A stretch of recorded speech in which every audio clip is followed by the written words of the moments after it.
Right, ప్రస్తుతం మైసూరారెడ్డి మీడియాతో మాట్లాడుతున్నారు. లైవ్లో చూద్దాం. ప్రాంతాలున్న కరువు పీడిత ప్రాంత ప్రజలకు తరలి దానికి ఈ బహుళార్థ సాధక ప్రాజెక్ట్ అయిన పోలవరం చాలా ఉపయోగపడుతుంది.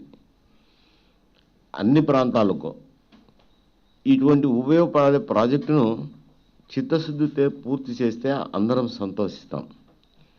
కానీ కొత్త సంవత్సరం రోజున 1/1/2015 సంవత్సరమున GOMS నెంబర్ 1 విడుదల చేస్తూ పట్టుసీమ పథకం, ఒట్టిసీమ పథకం నాకైతే అర్థం కాదు, కానీ పట్టుసీమ పథకాన్ని, ఎత్తిపోతల పథకాన్ని ప్రభుత్వం ఆగమేఘాల మీద అడ్మినిస్ట్రేటివ్ శాంక్షన్ చేస్తూ జీవో విడుదల చేసినారు.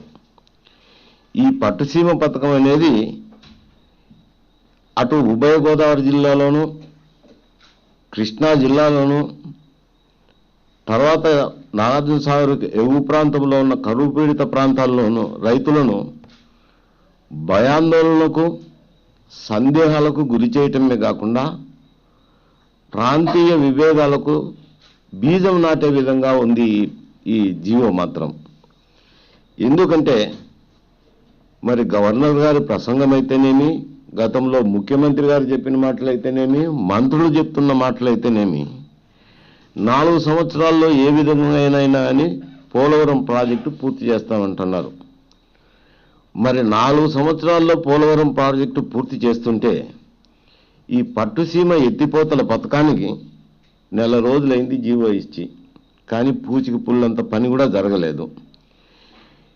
ఈ పథకానికి DPR చేయాల్సిన అవసరం ఉంది, టెక్నికల్ శాంక్షన్స్ తీసుకోవాల్సిన అవసరం ఉంది, తర్వాత టెండర్లు పిలిచి కాంట్రాక్ట్ అప్పజెప్పాల్సిన అవసరం ఉంది.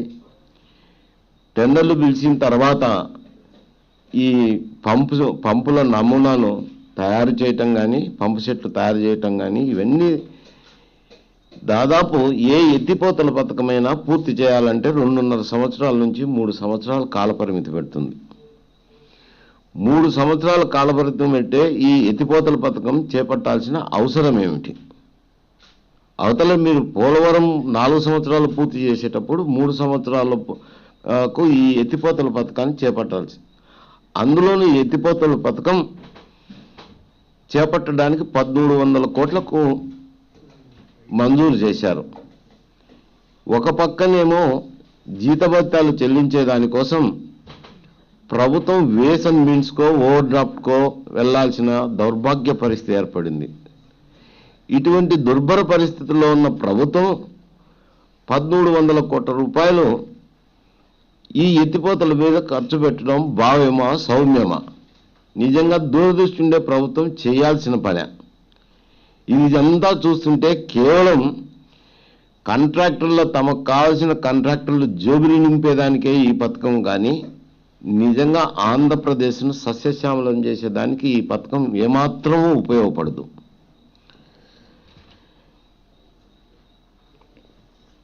ఇది పోలవరం ప్రాజెక్ట్ వస్తే ఇది ఒక నిరర్థక ఆస్తి అవుతుంది. ఈ ప్రాజెక్టులో ఉన్న అంశాలన్నీ కూడా పోలవరం ప్రాజెక్టు వల్ల పూర్తిగా ఉపయోగపడతాయి. కానీ 1 సంవత్సర కాలానికి మరి ఇంత ప్రాజెక్టు, ఇంత డబ్బు అవసరమా అని నేను ప్రశ్నిస్తున్నాను. జవాబు చెప్పాల్సింది ప్రభుత్వం. ఇది ప్రజాధనం అంటే ఊరికి రాదు, ప్రజల నుంచి వచ్చే సొత్తును ఇంత నిరర్థక ఆస్తికి 1 సంవత్సరం లోపల నిరర్థకం అవుతున్న ఆస్తి నేను చెప్తుండేది కాదు. ప్రభుత్వమే తన జీవోలో పేర్కొన్నది. పోలవరం ప్రాజెక్టు వచ్చిన తర్వాత ఈ పంపులు తాత్కాలికమే, ఈ స్కీము తాత్కాలికమే, ఆ తర్వాత ఈ స్కీమ్తో అవసరం లేదు, వేరే చోట వాడుకుంటామని చెప్పి, అంటే అంత సంవత్సరానికి ఇంత డబ్బు ఖర్చు పెట్టాల్సిన అవసరం ఉందా అని ప్రభుత్వాన్ని నేను ప్రశ్నిస్తున్నాను. తర్వాత ఇది గోదావరి ట్రిబ్యునల్కు లోబడి ఉందని జీవోలో పేర్కొన్నారు. మరి ప్రభుత్వానికి తెలియాలి ఏ విధంగా లోబడి ఉందో. ఇది అవార్డుకు లోబడిందా, అవార్డును అతిక్రమించుతుందా అనేది జవాబు చెప్పాల్సింది కూడా ప్రభుత్వమే. ఎందుకు అని అంటే, ఒక తూరి పోలవరం రిజర్వాయర్ పూర్తయిన తర్వాత గోదావరి ఆయకట్టు స్థిరీకరణే కాకుండా అప్లాండ్ ఏరియాలో సేద్యపు నీటి సౌకర్యం కల్పించడమే కాకుండా 80 టీఎంసీల 75% గోదావరి డిపెండబుల్ గోదావరి జలాలను కృష్ణా డెల్టా ఆయకట్టుకు సప్లిమెంట్ చేస్తుంది. 80 టీఎంసీల కృష్ణా డెల్టాకు సప్లిమెంట్ చేస్తే ఆంధ్రప్రదేశ్కు కూడా కొంత వాటర్ రావాల్సిన అవసరం ఉంది, 45 టీఎంసీలు. ఈ 45 టీఎంసీలను నాగార్జున సాగర్ ఎగువ ప్రాంతమైన కరువు పీడిత ప్రాంతాల్లో ఉపయోగించడానికి ఉపయోగపడుతుంది. అదే అవార్డు పేర్కొన్న అంశం. కానీ ఇది ఎక్కడ కూడా జీవోలో ఎక్కడ కూడా ఈ అంశం పేర్కొనలేదు. ఈ జీవోలో కృష్ణ డెల్టాకు 80 టీఎంసీల నీటిని సప్లిమెంట్ చేస్తామని ఈ జీవోలో ఏమాత్రం కూడా పేర్కొనలేదంటే ఇది అవార్డుకు లోబడి ఎలా ఉంది అని నేను ప్రశ్నిస్తున్నా. మీరు కృష్ణ డెల్టాకు 80 టీఎంసీలు నీళ్లు సప్లిమెంట్ చేసేదానికి ఈ ఎత్తిపోతల పథకాన్ని ఉపయోగిస్తున్నాము అని అంటే అదే అవార్డులకు లోబడి ఉంటుంది. అటువంటిది పేర్కొనలేదు.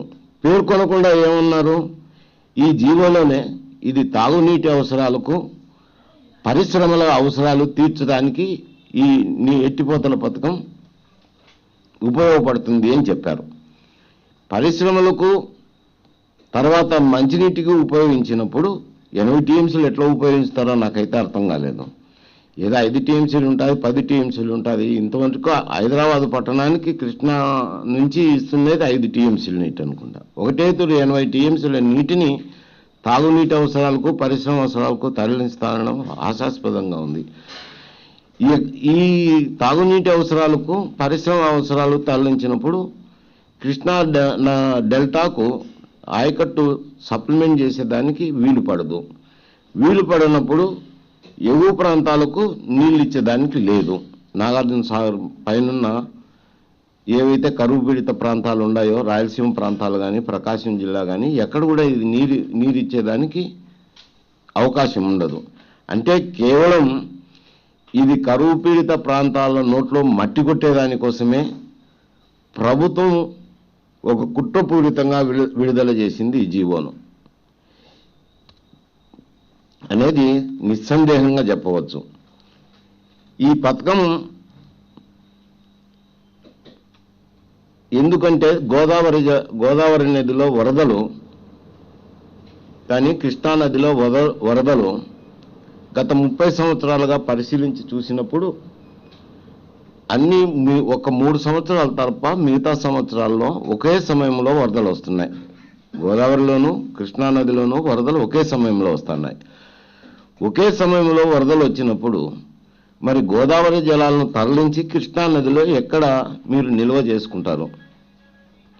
ఆలోచన లేకుండా ఆలోచన రహితంగా మీరు ఇటువంటి పథకాలు చేపడితే నిరర్థక ఆస్తులు గాక ప్రజాధనం దుర్వినియోగం గాక కేవలం కాంట్రాక్టర్లకు ఉపయోగపడే పథకాలే తయారవుతాయి. ఎందుకంటే అక్కడ వరదలు ఉంటాయి, ఇక్కడ వరదలు ఉంటాయి. గోదావరి వరద నీటిని ఇక్కడికి తరలించిన తర్వాత ఎక్కడ నువ్వు నిల్వ చేసుకోవాలనో తెలియకుండా తరలించే అవకాశమే లేదు. కాబట్టి ఈ పంపులు తయారు చేసుకునేదానికి పంపులు ఇన్స్టాల్ చేసేదానికి ఆ పంపులు తయారు చేసిన కాంట్రాక్టర్లకు కంపెనీలకు ఇది ఉపయోగించేదానికే సరిపోతుంది. కానీ నిజంగా ఇది ఈ ప్రాంతాలను సస్యశ్యామల చేర్చడానికి ఏమాత్రము ఉపయోగపడదు. ఇంకొక డేంజర్ కూడా ఉంది. ఈ పథకం అమలు చేస్తే పొరుగు రాష్ట్రాలన్నీ కూడా ఎందుకు మీకు ఎత్తిపోతల పథకాలు ఉన్నాయి కదా, పోలవరం ప్రాజెక్ట్ ఎందుకు, మునక ఎందుకు అని వివాదాస్పదం చేసే అవకాశం ఉంది. పోలవరం ప్రాజెక్టును అంటే పోలవరం ప్రాజెక్టును ఏదో ఒక విధంగా ఒక కుట్రపూరితంగా పథకం ప్రకారము వివాదాల్లోకి నెట్టి పోలవరం ప్రాజెక్టే లేకుండా చేయాలని పంచపాండవులు మంచంకోళ్ళలాగా అని పోలవరం ప్రాజెక్టు చేయాలనే ఈ ఎత్తిపోతల పథకాన్ని ముందుకు తీసిందనేది ప్రజలందరి అనుమానాలు. లేకపోతే నిజంగా మీకు చిత్తశుద్ధి అనేది ఉంటే గనక నేషనల్ ప్రాజెక్ట్ అయ్యింది. నేషనల్ ప్రాజెక్టుగా ఆంధ్రప్రదేశ్ రీఆర్గనైజేషన్ 2014 బిల్లులో కూడా పాస్ కావటం జరిగింది, యాక్ట్ అయింది. కేంద్ర ప్రభుత్వం కూడా సహాయ సహకారాలు అందిస్తామంటున్నారు.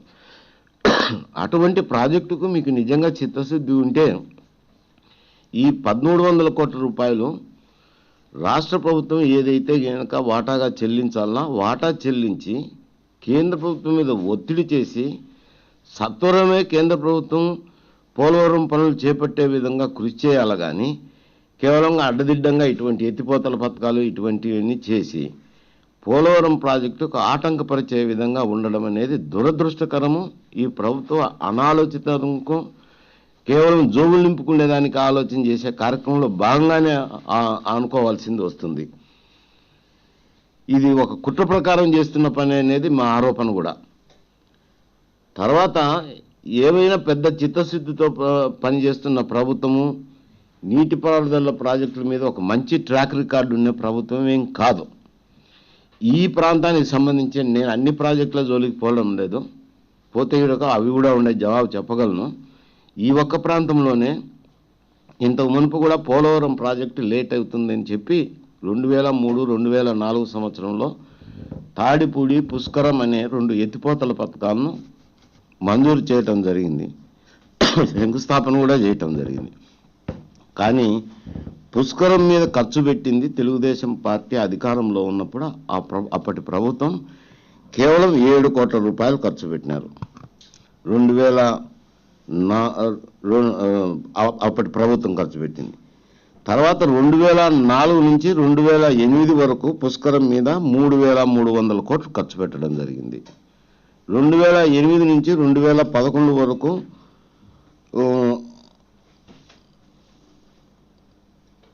60 కోట్ల రూపాయలు ఖర్చు పెట్టడం జరిగింది. అంటే ఆ ఖర్చు పెట్టి దాదాపు 1,20,000 ఎకరాలకు నీటిపారుదల సౌకర్యం కల్పించడం జరిగింది.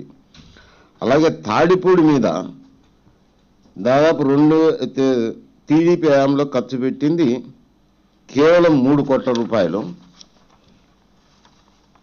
2004 నుంచి 2008 వరకు ఉన్న ప్రభుత్వం 384 కోట్ల రూపాయలు. 2008 నుంచి 2011 వరకు ఉన్న కాంగ్రెస్ ప్రభుత్వం 55 కోట్లు ఖర్చు పెట్టి 1,00,000 ఎకరాలకు పైబడి నీళ్లు ఇస్తున్నారు. కానీ విద్యుత్ శక్తి సౌకర్యం సక్రమంగా లేనందువల్ల ఆ తాడిపూడి పుష్కరం పథకాలు మీద ఉన్న ఆధారపడిన ఆయకట్టుకు కూడా సరిగా నీరు అందించలేని పరిస్థితి. అదే పోలవరం ప్రాజెక్టు పూర్తి అయితే పోలవరం ప్రాజెక్టు కింద ఈ ఆయకట్టు కూడా తాడిపూడి పుష్కరం ఆయకట్టు కూడా స్థిరీకరణ జరుగుతుంది. ఇంత చేసి పోలవరం నుంచి ఈ దినం సంకలు గుద్దుకుంటూ చెప్తున్న ఈ పార్టీ అధికారంలో ఉన్నప్పుడు ప్రభుత్వం పోలవరం ప్రాజెక్టు మీద 7 కోట్ల రూపాయలు మాత్రమే ఖర్చు పెట్టింది. అదే 2004-08 సంవత్సరం మధ్య 3,000 కోట్ల రూపాయలు 3,300 కోట్లు ఖర్చు పెట్టడం జరిగింది. అటు తర్వాత వచ్చిన ప్రభుత్వం 900 కోట్లు ఖర్చు పెట్టడం జరిగింది 2008 నుంచి 11 వరకు. ఈ ప్రభుత్వం పోలవరం ప్రాజెక్టు మీద 9 సంవత్సరాల అధికారంలో ఉంటే 7 కోట్ల రూపాయలు. అది వీరి ఘన చరిత్ర. ఇటువంటి ఘన చరిత్ర గల ప్రభుత్వం ఈ దినం వేస్ అండ్ మీన్స్గా జీతభత్యాలు చెల్లించేదానికి ఓవర్ డ్రాఫ్ట్గా అంగళారుస్తూ కేంద్ర ప్రభుత్వం దగ్గరికి ఖజానా నిండుకుపోయింది, డబ్బులు లేవనే ప్రభుత్వం ఇటువంటి నిరర్థక ఆస్తుల మీద 1,300 కోట్లు ప్రజాధనాన్ని వెచ్చించడం అంటే నిజంగా పోలవరం పట్ల చిత్తశుద్ధి లేదు. కేవలం కాంట్రాక్టుల్లో జోబులు నింపుకొని తమ జోబులు నింపుకునేదానికే ఈ ప్రభుత్వం కృషి చేస్తున్నదనే దానికి ఇది ప్రత్యక్ష నిదర్శనం అని నేను పేర్కొనక తప్పదు. ఇది ఇట్లా చేస్తూ పోతే ఈ రాష్ట్రం సస్యశ్యామం ఎట్లయితుందో తెలియదు కానీ నిరర్థక ఆస్తులు మాత్రం మిగులుతాయనేది చెప్పక తప్పదు. ఏమన్నా అంటే మీ పోలవరం పూర్తి చేయండి. మేము అనేది ఈ నిరర్థక ఆస్తికి సంబంధించిన ఈ జీవో ఎందుకు, పొట్టిసీమ ఎత్తిపోతల పథకం ఎందుకు అడ్మినిస్ట్రేటివ్ శాంక్షన్ ఇచ్చారు? మీరు 4 సంవత్సరాల్లో పూర్తి చేస్తామంటున్నారు. ఈ ఎత్తిపోతల పథకం పూర్తి చేసేదానికి 3 సంవత్సరాలు పడుతుంది. అంటే ఒక్క సంవత్సరానికి 1,300 కోట్లు మీరు ఖర్చు పెట్టడం భావ్యం కాదు. అదే మ్యాచింగ్ గ్రాంట్గా వాడుకోండి. పోలవరం పూర్తి చేయండి, కేంద్ర ప్రభుత్వం ఒత్తిడి చేయండి, పోలవరాన్ని పూర్తి చేయాలని డిమాండ్ చేస్తున్నాం.